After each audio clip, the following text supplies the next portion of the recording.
अस्सलाम वालेकुम। वालेकुम सलाम। कैसा मिला इलाज आपको सर्विसेज में? नहीं, बहुत गलत बात हुई है। हम यहाँ पे आए हैं, पहले 1 महीना पहले आए हैं। इन्होंने हमें 1-1 हफ्ते के पहले हमें टाइम देते रहे कि 1-1 हफ्ते बाद आना। अब मैं आई हूँ, इतना मैंने बोला है, गुस्सा किया है। इन्होंने कहा ठीक है, हम गले का मसला है मेरी बहन को। इन्होंने कहा ठीक है। इन्होंने हमें बाहर के टेस्ट लिख के दिए, 11,000 के टेस्ट हमने बाहर से सारे करवा लिए। अंदर से टेस्ट नहीं हुए थे। अंदर ले आए इन्होंने, जब एडमिट कर लिया, सारा कुछ कर लिया। जब सुबह ऑपरेशन है तो ये रात को हमें शाम को 5 बजे बता रहे हैं कि इंडोस्कोपी का जो पाइप है वो आपने खुद खरीदना है। 55,000 का पाइप है। आप कितने दिनों से आ रहे थे? हम 1-1.5 महीने से इनके पास आ रहे हैं। इन्होंने हमें ये नहीं बताया कि इंडोस्कोपी का पाइप आपने खरीदना है। अच्छा।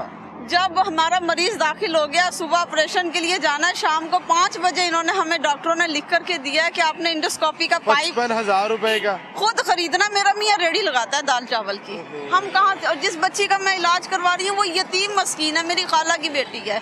डॉक्टरों के आगे गुजारिश की है, MS के पास गए हैं। आप कहाँ से आए? ग्रीन टाउन से। कितने महीने पहले आप आए थे यहाँ पर? हम यहाँ पे 2 महीने पहले आए थे। आपका मसला क्या था? बच्ची को गले की खुराक की नाली बांध हुई है, इन्होंने वो नाली खोलनी थी खुराक की। आपने आगे चेक करवाया, उन्होंने कहा कि इसकी खुराक की नाली तब्दील होनी है। हाँ, फिर आपको खुराक की नाली खुल जाएगी, इसकी खुराक की नाली बांध है। कितने दिनों बाद बुलाते रहे आपको? ये हमें 1-1 हफ्ते बाद बुलाते रहे, लेकिन इन्होंने कुछ नहीं किया। ये हमें टाइम देते रहे। करते होंगे ना बुला के? नहीं, इन्होंने हमें कहा था कि अब हमारी मशीन खराब है। एक दफा इनकी मशीन खराब थी, दूसरी दफा इनके पास पेशेंट बढ़ गए थे एंडोस्कोपी के लिए। अब इस दफा जब इनकी और मेरा झगड़ा हो गया था तो इन्होंने हमें फिर एडमिट कर लिया। डॉक्टर रोड पे थे, मैं इतने झगड़े में थी, मेरी बहन रोटी नहीं खा सकती थी। तो वो झगड़े को इन्होंने मद्देनजर रखते हुए हमें एडमिट कर लिया। इन्होंने हमें ये नहीं कहा कि इंडोस्कोपी का पाइप आपने खरीदना है। अच्छा, कितने दिन एडमिट रखा आपको? 3 दिन। ये हम मंगल वाले दिन इधर एडमिट हो गए थे। 3 दिन आपको एडमिट रखा सिर्फ उसके लिए, एंडोस्कोपी के लिए। और 3 दिनों में नहीं बताया कि वो कैसे होनी है। हाँ, इन्होंने हमें और आपने कोई चीजें लानी है या नहीं लानी? नहीं लेके आप एडमिट है अंदर, आपका पेशेंट एडमिट है? मेरा पेशेंट एडमिट है। तो जो पेशेंट एडमिट है उसके लिए भी एंडोस्कोपी के लिए बाहर से चीजें मंगवा रहे हैं? उसी के लिए तो इंडोस्कोपी के लिए इन्होंने बाहर से हमें 55,000 रुपए का पाइप था, जो हमने लेबोरेटरी वाले के तरले मिनते करके 35,000 रुपए का कर्ज और इधर उधर मांग तांग के तो हमने इनको वो कल पाइप ला के दिया। अंदर ही? नहीं, इन्होंने डॉक्टरों ने हमें नंबर दिए थे। अच्छा। इस नंबर के ऊपर आप फोन करेंगे तो आपको हो सकता है कि कोई सस्ते में पाइप मिल जाए यहाँ से। फिर उन्होंने आपको बंदा भी बताया जो बाहर से, जहाँ से आपने एंडोस्कोपी के लिए पाइप खरीद के लाना है। हाँ, वो डॉक्टरों ने नंबर ले लें। हाँ जी, इस नंबर पे राब्ता करें। बिल्कुल। और यहाँ से खरीद के लाएं। ये नहीं कहा जहाँ से मर्जी ले। नहीं। पहली तो बात ये अंदर से देना चाहिए था। गवर्नमेंट जो अंदर से देती है, अस्पताल के अंदर से सारा साजो सामान जो ऑपरेशन का है, हाँ, वो नहीं दिया। फिर आपको ये कहा गया कि आप बाहर से लें और लाएं भी वहाँ से जहाँ से हम बता रहे हैं। हाँ, और वो मुझे मिला जहाँ पे ग्रीन टाउन में चौधरी रहमत का हॉस्पिटल है, उसके आगे जाके वासा का दफ्तर आता है। वो आदमी एक सड़क पे खड़ा हुआ था पाइप लेके। अच्छा। कोई दफ्तर नहीं है, कुछ नहीं है यहाँ पर। उन्होंने गली रोड पे से उसने मुझे पाइप पकड़ाया और मैंने उसको 35,000 रुपया दिया। उस आदमी का नंबर भी है मेरे पास। और फिर मैंने उसे वो 35,000 पर मैंने उसे कहा, भाई ये बच्ची यतीम मस्कीन है, मेरा मियाँ दाल चावल की रेडी लगाता है, हम 2 साल से मजबूर और परेशान हुए हैं, हमारी है। किस किस्म का इलाज है? माफिया है क्या है ये? मतलब आप कोई सिंडिकेट चला रहे हैं कि यहाँ पर पेशेंट आता है, उसको आप बता देंगे फलां गली में फलां रोड के ऊपर बंदा खड़ा आपको मिलेगा, उसको पैसे दे और चीज लें।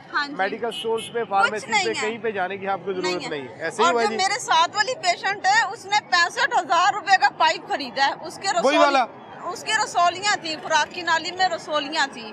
इन्होंने उसको पाइप नहीं दिया। उसने 65,000 रुपए का रात को 12 बजे एक आदमी सड़क पे खड़ा था, वो भी जौहर टाउन में, वहाँ से लेकर के आए हैं वो जाकर के। यानी जिनके पास आपको भेजते हैं वो कहीं ना कहीं आपको डिलीवरी दे देते हैं। रोड पे मिलते हैं, उनका कोई दफ्तर नहीं है, उनकी कोई दुकान नहीं है, उनका कोई अता पता नहीं है। मुमकिन है जो आपको भेज रहा है वही बेच रहा हो आपको। हाँ जी, पता नहीं है, अब उनको हो सकता है ना। हाँ जी। नहीं तो आप कह सकते हैं इतने ज्यादा यहाँ पर फार्मेसियाँ बनी हुई हैं, आप कहीं से भी जाके ले आए। पहले तो अंदर से मिले। हाँ जी, गवर्नमेंट दे, गवर्नमेंट नहीं दे रही तो आप कहीं से मर्जी खरीद लाए। बिल्कुल। और डॉक्टर कहता है कि फलां जगह में आपको डिलीवरी बंदा कर देगा। हाँ जी। सड़क पे जाके जैसे कोई गैर कानूनी चीज लेते हैं, आप दें पैसे और लें। वैसे और वो भी वो रात के टाइम मिलते हैं, दिन के टाइम को नहीं मिलते। अच्छा, रात को? हाँ जी, हम भी गए रात को 8 बजे लेके आए हैं, वो साथ वाले गए रात को 12 बजे लेकर के आए हैं। हमने कहा ये गैर कानूनी चीज है। और जब हमने डॉक्टर से कहा कि हम पाइप खरीदने की औकात नहीं रखते, हमारे वसाइल नहीं है, हम गरीब लोग हैं, उसने कहा अपना पेशेंट ले जाओ यहाँ से, अच्छा, हम नहीं इसका इलाज कर सकते हैं क्योंकि आप आपने एमएस को वहाँ पे किसी को अस्पताल में बताया? हमने सबसे बात करी थी, उन्होंने कहा कि ये आपको खुद ही परचेज करना पड़ेगा, ये हमारी जिम्मेदारी नहीं है, ये हम नहीं आपको दे सकते। लेकिन गवर्नमेंट तो कहती है कि सारी दवाइयाँ अस्पतालों के अंदर फ्री मिल रही हैं। लेकिन नहीं, यहाँ पे कोई ऐसी बात नहीं है। अच्छा, हुआ ये है कि जगह जगह पे लिख के लगाया हुआ है कि कोई भी आपसे डॉक्टर बाहर से चीज़ नहीं मंगवाएगा, आपको कोई ये नहीं कहेगा फलां जगह से फलां चीज़ खरीद के लाए।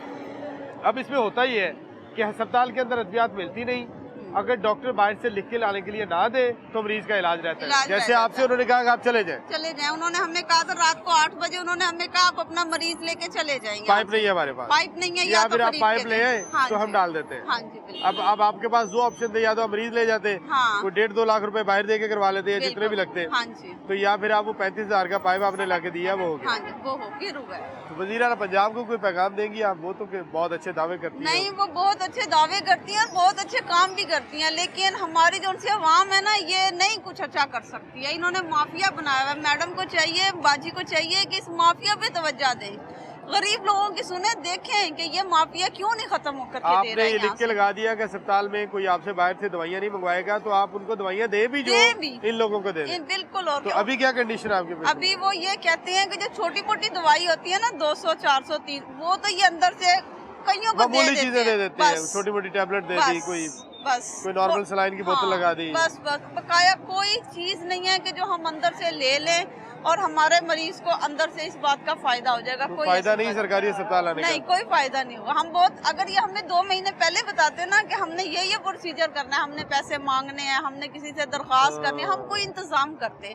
इन्होंने हमें अचानक से ये बात की, या तो अपना मरीज, इन्होंने रात को मरीज को ऑपरेशन वाले टीके लगा दिए और फिर कह रहे अपना मरीज ले जाओ यहाँ से उठा के। ऑपरेशन की तैयारी भी कर दी और इंजेक्शन भी लगा दिए। हाँ, और जब हमारे पास पाइप खरीदने के पैसे नहीं थे, इन्होंने कहा फिर आप अपना मरीज वापस ले जाओ यहाँ से। हम कैसे अपनी बहन को वापस लेके जाते? पूरी तैयारी कर ली ऑपरेशन की, अगर ये कहीं से उधार नहीं इनको मिलता, ये नहीं कर सकते, तो फिर इसका मतलब है ऑपरेशन वापस चला जाता। और यकीन करें, वो बच्ची हकीकत में यतीम मस्कीन है, उसके माँ बाप के डेथ सर्टिफिकेट मैंने इधर डॉक्टरों को दिखाया, उसकी माँ भी नहीं है, उसका बाप भी नहीं है।